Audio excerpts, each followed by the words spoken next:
these endless points of view, still the waypoint leads to you. Slow spin, slow screws hum in their sleep. Ice on metal draws a fragile leaf. Far beacons talk impatient code. I answer back with a tired joke.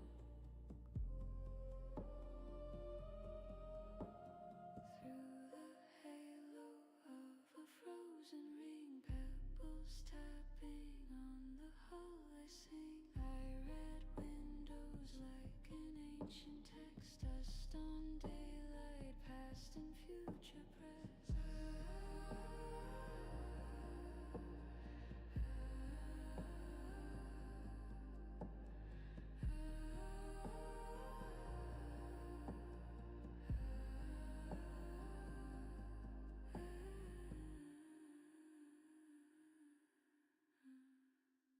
Maps on my monitor, maps in my mind. Lines that intersect where your eyes aligned. If I fall inward into some red giant glow, will your quiet voice still call me home? Strings rise and bloom, then fade like a thought I will say. I almost say.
Maps on my monitor, maps in my mind. Lines that intersect where your eyes aligned. If I fall inward into some red giant glow, will your quiet voice still call me home? Strings rise then bloom then fade like a thought I almost say. Strings rise then bloom and fade like a thought I almost say.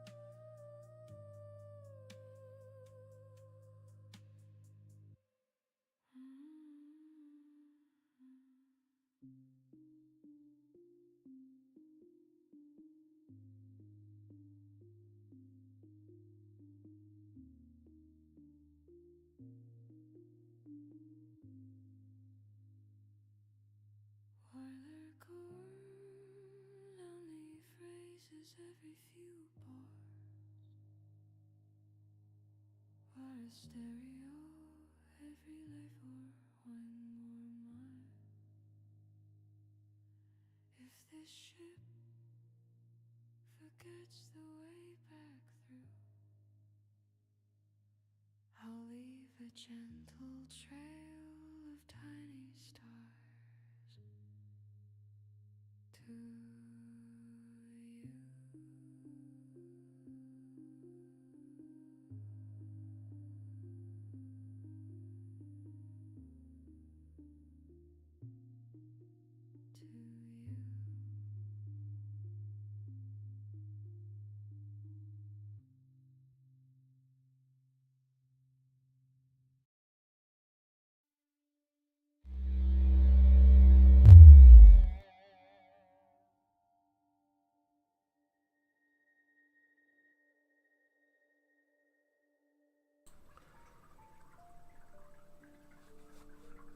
Three 2026, 9:42 p.m. Central Standard Time, Dixon, Illinois. The Lizard Lounge Sound Studio is holding an alien cultural exchange discussing the Fermi Paradox. Captain Christopher, please proceed. Hi guys. So I was watching Acronium, and he had a video about the Fermi Paradox and went through a very comprehensive overview of all of it. And I was pretty impressed. But it made me want to say some of my own thoughts on the situation because, you know, like you would come to be expecting of me, I'm a contrarian. So, what do we look into first? Well, first of all, what is the Fermi Paradox? Exactly. The Fermi Paradox is the theory that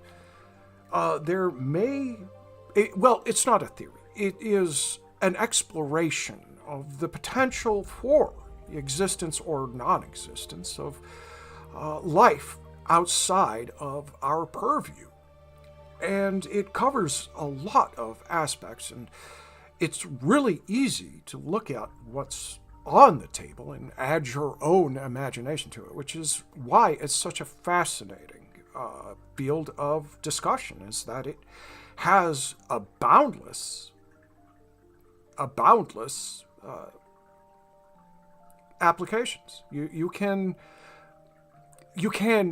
make whatever argument you want, and it will be valid. It has potential to be valid. So, Captain Christopher, what is it that you think about? Well, I have to come out immediately and assert the known factor here, which is that I am communicating with aliens. Yes, okay, you are crazy. We get it. Everybody knows this part. Or they don't, whatever. He's crazy. What else do you want? He talks with aliens. He talks with animals. Yeah, thanks, Mids. So, yeah, I have communication. But, I don't have the capacity to make anything happen. And if we're looking at the Fermi Paradox, the first thing that I really think is important is we should look at whether or not we're dealing with a good thing here if we make contact. And a lot of people find this pretty contentious. It's an extreme expectation of one side or the other about making contact or not making contact, to the point where a lot of people you wouldn't expect are actually against the idea of making contact. That's absolutely true. Stephen Hawking, for example, you would expect someone with the curiosity of his mind and the boundless exploration that he has intellectually taken would be overjoyed to find evidence that there is life outside of our planet. But there's a great risk, there's an existential threat at the very possibility that there are aliens. The very existence of aliens is a potential threat. Yeah, so, there's the argument for making contact where people are asserting that if you're at the point where you're able to make contact and actually do something about it, and make the trip, that your civilization, your society has reached a point where you are beyond conflict and destruction, and that you are peaceful, and that's what you are, top to bottom. So it's okay if we send out the message. By the time anybody gets here, they're going to be peaceful. They're all going to be Vulcans. But I don't think that's even a fair assumption. So we're dealing with two civilizations that I've made contact with, okay? We have the Xylons and the Reptoids. Now, both of these civilizations have their own uniqueness, and they are quite different, top to bottom. But something they share is that their civilizations, regardless of how advanced they are flat out not peaceful. Think about that for a second. They have the capacity to travel from one star to our star. And they've done it. And they are not at peace within their own civilizations. Is that so hard to believe that their intentions are... It is the point you're trying to make, is that just because they are not unified in peace entirely, that they still have conflict, that they would want to bring conflict here, is what you're saying. Yes, exactly. Why would that be the only way it could work? You either have a civilization that is entirely at peace and beyond conflict, or they're killers and that's what they bring, and there's no in between. It doesn't make sense. Either way, that extreme in the argument just does not compute. People are complex. People disagree. And the only way that we have really advanced is by challenging our beliefs. Putting our ideologies against each other, our discoveries, our pursuits of knowledge through opposition have evolved and moved us forward. Competition drives our economy and funds our science. And it cannot be, I don't want to say it can't be peaceful, but it can't be stagnant. And the idea that you're beyond conflict is odd to me. We are apex predators. And pretty much, I think we can assume, pretty much anybody who gets to our point and beyond is going to have been an apex predator themselves, whatever their ecosystem looks like, however different it may be from us. They had to dominate their planet just like we had, and then been able to leave it and venture forth. So, if that's the case, it means that there is a hunter's spirit, and that innovation is going to produce a new technology. It's going to set them at the point where they are right now at a greater technological level than us. They can make the trip between stars. We can't. And so, our frame of reference for something like this is the age of exploration. We observe that our explorers ventured into new lands with greater technological capabilities, and they dominated, in many cases completely eradicating or absorbing the native populations so that they could expand. And it's a reasonable concern to own. It is. You should never absolutely disregard a potential threat. There's something that you must keep in mind, no matter what you're doing. So, especially when we're dealing with intergalactic politics, we can't forget that we have resources. We do on this planet. We have enough to sustain ourselves. We have enough to drive ourselves to expand beyond this planet. Those resources exist here. So why would it not be an assumption that our visitors would want access? And so where do we go from here?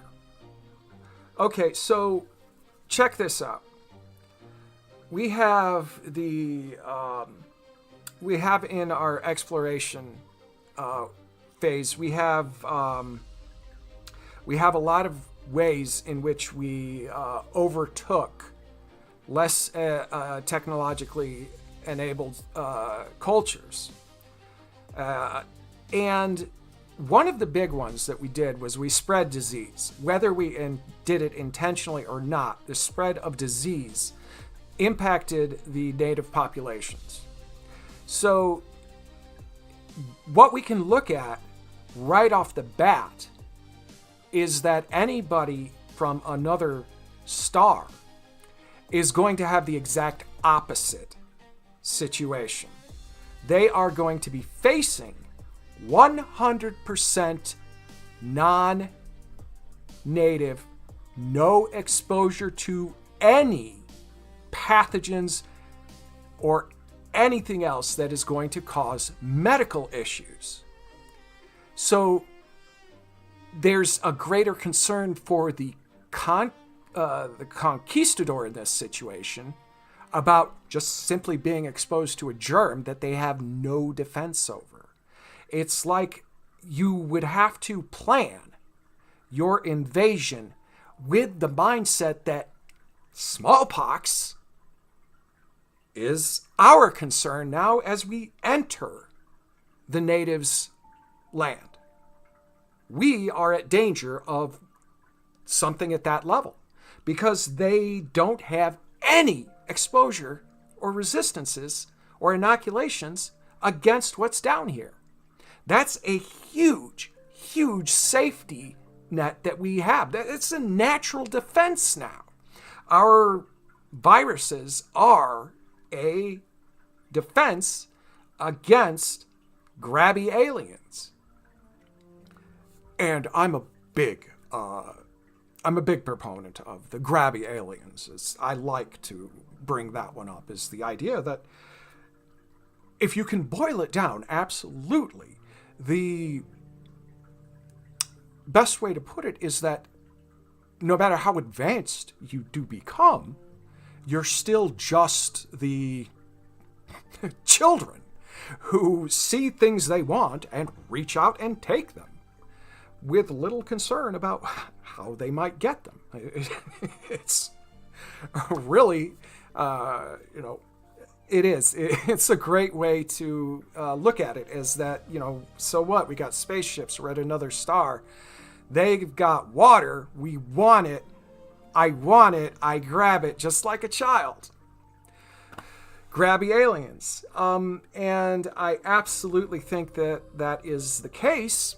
It's just that it seems extremely unlikely that they would expend the energy and resources to try and take it from us on our planet, rather than just finding a resource out there that's available with nobody looking at it.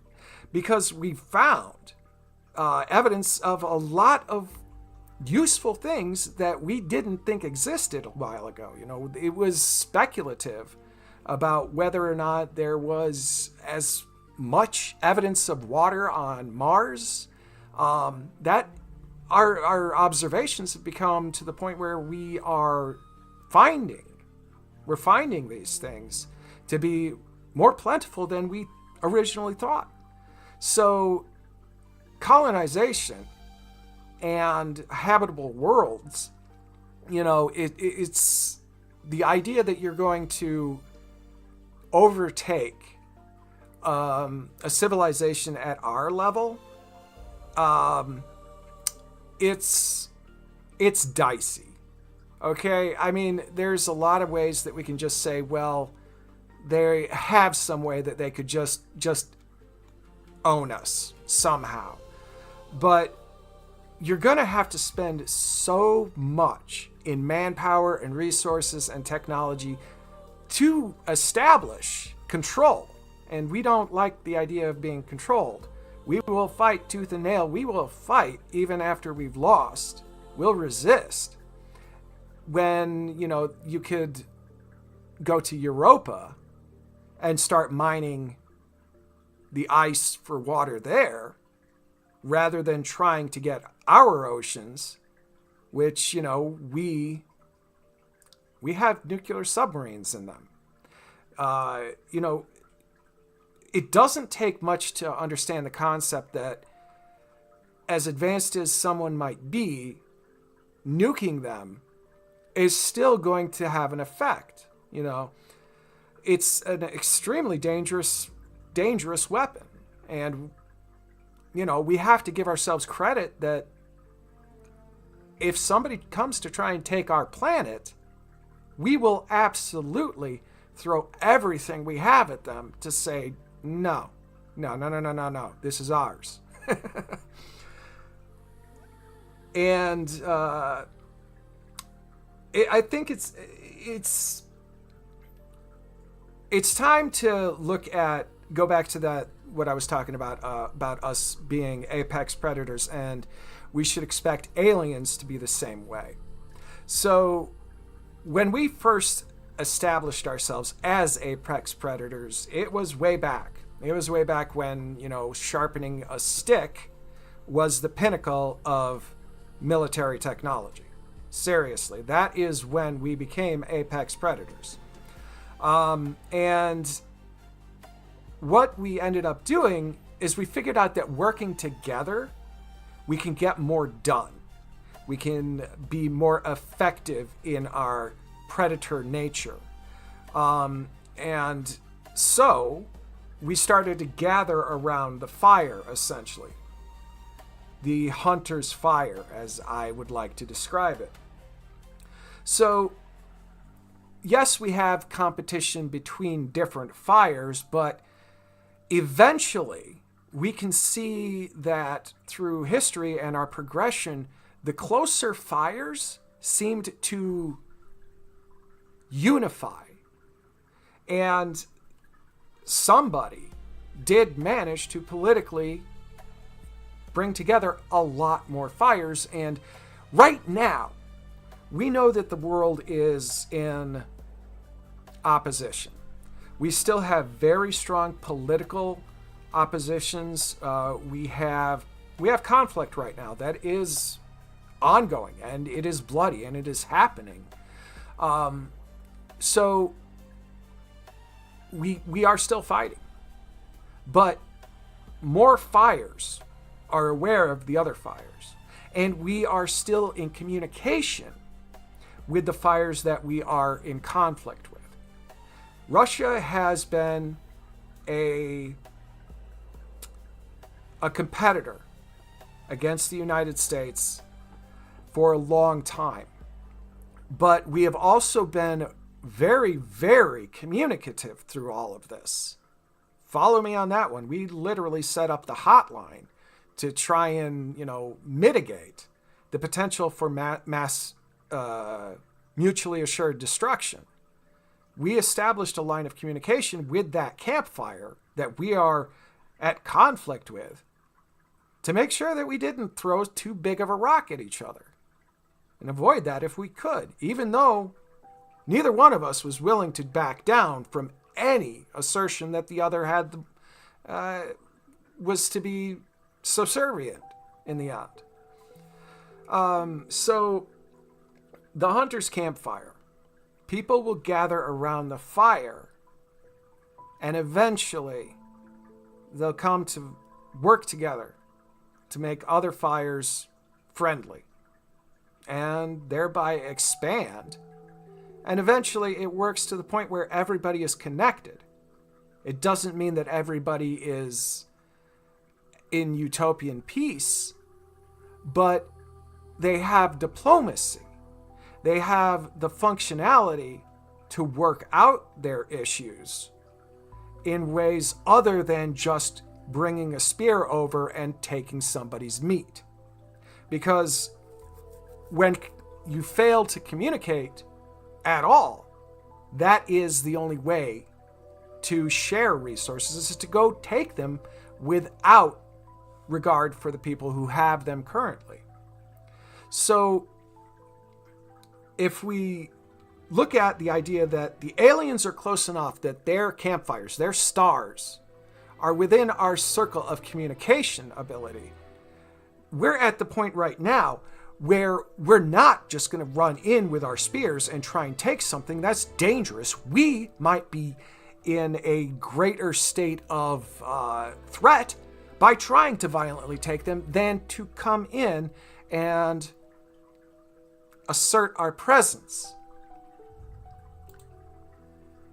And we here on Earth have protocols for this. Check this out. This conspiracy theorists are going to love this interpretation right here, because we have a protocol about acknowledging received communications from aliens.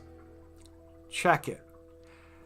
The protocol, once it is a confirmed communication, is to stop, make no communication in return, gather everyone, and decide what to do first.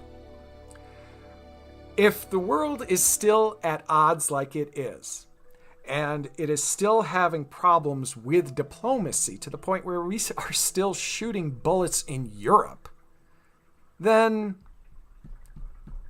there's some people that are hard to bring to the table to get a consensus on what to do, isn't it? And if you're under the protocol that before you say anything back, you're supposed to talk with everybody and figure out what to do, well, right now we are eradicating the political and military structure in Iran. We're taking out their leaders who have been very incommunicative with us. We have not had great relations to the point where I doubt that we were able to have a conversation with them to the point where we could get their opinion on what to do about the aliens. And you know what? They're in such opposition to us ideologically that they would probably oppose whatever we wanted to do about it now, wouldn't they? So conspiracy theorists lean on that one, because just because somebody has confirmed the contact doesn't mean every other country has. And it doesn't mean they agree. And this is important. The actual acknowledgement that there are other life forms is massive. And it can't just be sat on forever. It needs to be dealt with. We are apex predators. And if a campfire is being a real problem, then we will have to get our spears and our rocks and go over there and get their attention. That's the way of things. And that's not going to change just because we're out there with aliens exploring other stars. We have to be ready to defend ourselves here and out there as well. And it doesn't mean that we all have to agree at all. We don't have to have a utopia. Things work because we choose to do things. That's a hard road to want to go down, honestly. What do you do in that situation? Let's theorize that. Let's just theorize that the United States has confirmed it. The government has confirmed that there were aliens. They have the protocol that they're supposed to get everybody together and make informed decisions. Well, they've got to get the leaders together, the other countries together, before they make a decision on what to do. So they can't just come out and say, well, the rest of the world doesn't know it yet, because we haven't had the chance to speak to them, but everybody here, there are aliens. It's true. It's here, it's now, and we're just going to let everybody know and not care what the rest of the planet thinks. Well, that's going to do what you would expect it to do. Yes, that's absolutely it. It would throw everything into chaos for so many reasons. Throwing it out to the public immediately without the plan, without the protocol, it would be very, very chaotic. And you can expect that if our visitors are not peacefully utopian and they are capable and willing to be as aggressive as we would be, the civilization at large just handling it however they like could lead to a lot of problems, especially if people are absolutely certain about it. So, what do you do? You've got to make contact with the aliens. You've got to respond eventually. That country right there doesn't even want to talk. In fact, they'd rather shoot us than do anything with us at the same table. What do you do? We have to do something. We can make a decision without them, but are you certain that they won't just violently oppose the decision on us and then ruin things with our diplomacy? War is a thing. And our wars, the way that we conduct ourselves in war it itself has evolved. And, here, let's talk about China. China is hacking us all the time. It is electronic warfare now. It's a different type of warfare. It's advanced. It's changed. It's evolved. And even with our actual, live fire conflicts, a lot more automation is entered to the point where we're trying to cripple our opponents rather than eradicate them. And we can expect the same. You have a tank. and you have a drone tank, okay? You know, if you destroy all the drones, well, it doesn't matter how many pilots you have for the drones. They survive, sure, but your economy is out and you can't produce any more drones.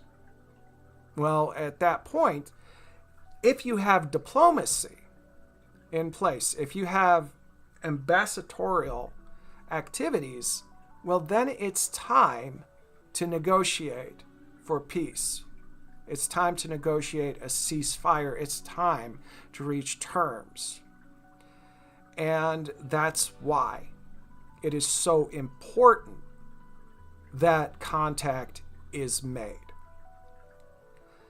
And anyone who is advanced enough to make it this far, I say, has that much political and military savvy and education and experience to the point where they would not want to start a conflict of eradication.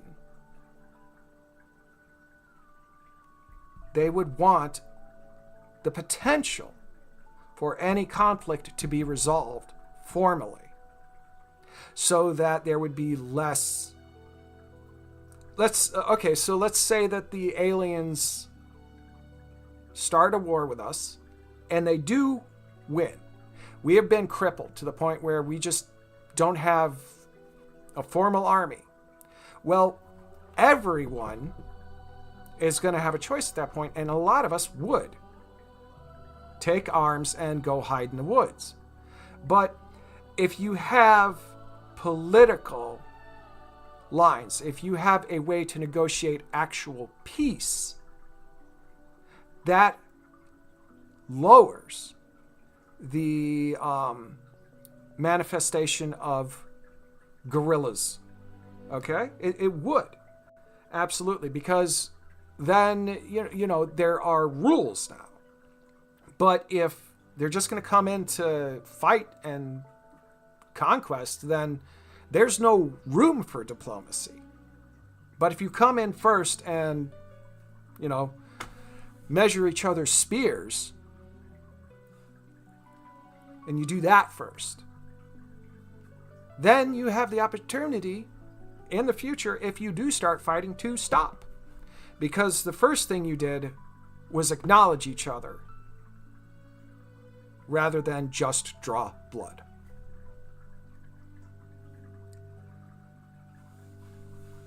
So what I'm saying is that our potential to be in connection with extrastellar civilizations, we can hope the best outcome comes from that civilization being as politically, economically, socially, militarily complex as we are. And we shouldn't want to know someone who is so rooted in their ideology that they are all unified without any dissent. We should assume that civilization, even if they're presenting peace, should be more suspect than a civilization filled with a bunch of assholes. Because imperfection can lead to respect. You can put forth your best person. You can put forth your most clean, prepared, scrubbed up, and brushed persona. But if you present that as your absolute, that you are perfect, nobody's going to buy it, and they're not going to respect you if you don't admit that you have to use the bathroom when nobody's looking.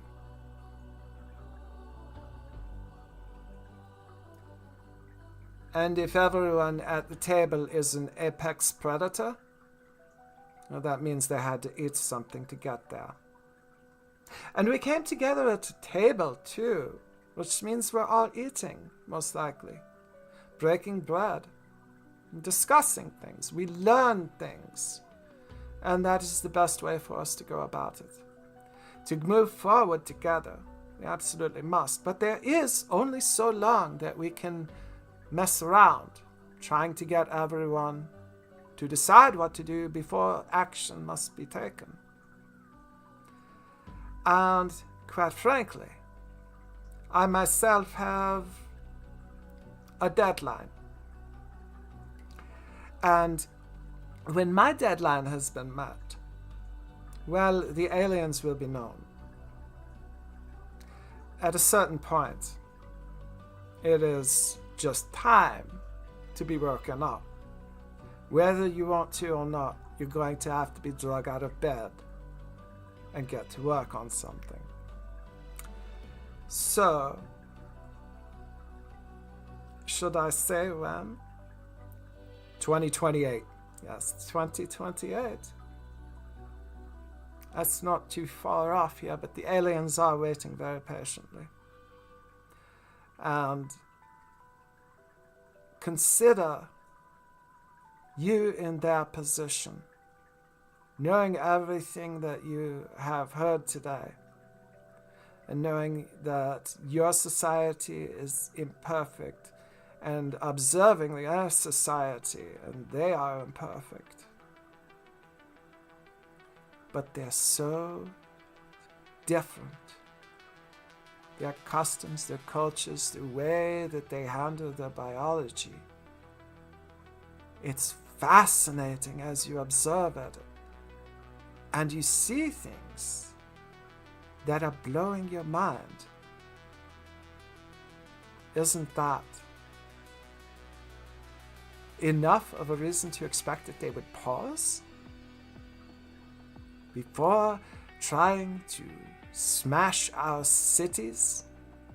That they would look at us, knowing that there's very little that we could do with them being up there, and just learn.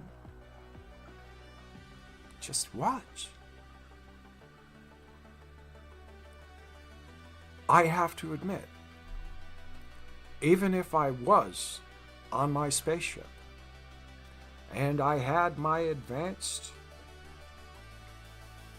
singularity cannon, and I was confident that even if they threw a nuke up at me, I could avoid being taken out by it. Yeah. I'm pretty sure I would be fascinated in just observing them from a perspective that they don't have. Yeah, so the Lizard Lounge Sound Studio absolutely supports contact with aliens. I know that they did not join us today. They didn't get on the microphone today, and that's fine. But they definitely got this broadcast, and they okay, all right. Xylon? Hi, guys. Yes, just as we're wrapping this up, we'd like to say, that's a very, very concise and good way to have summarized all this.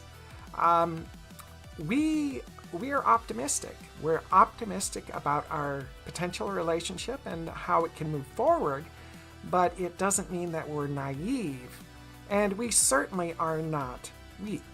We are the apex predators of our planets, and we recognize that you guys are the same in that regards.